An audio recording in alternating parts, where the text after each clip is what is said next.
Abel, the first martyr. The word martyr signifies witness and is particularly used in reference to those who witness to the Lord's cause faithfully at the cost of suffering or death.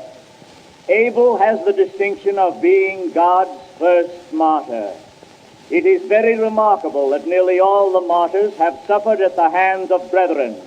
Thus, Jesus and the apostles received their persecution chiefly from Jewish brethren, sharers of the same blessed hopes and promises. How strange that it should be thus. Similarly, during this gospel age, Christians have suffered martyrdom at the hands of fellow Christians.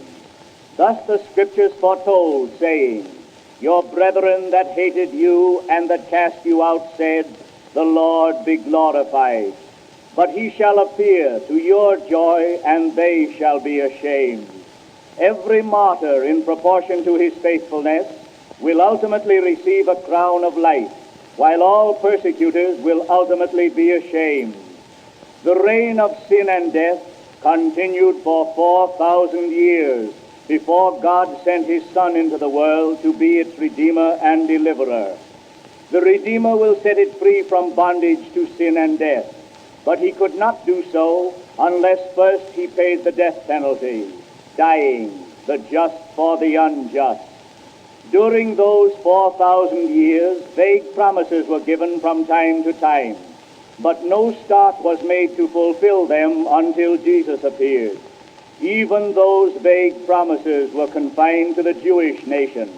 Outside nations, the Gentiles, received no promises of relationship to God. They were condemned sinners, and no hopes were held out to them. As St. Paul says, they were without hope, being aliens from the commonwealth of Israel, and strangers from the covenants of promise, having no hope, and without God in the world. For 6,000 years, according to St. Paul, we have had a reign of sin and death. Christians are still praying for the blessed day of Messiah, for Satan's binding. Then blessings will displace sin, sorrow, and death.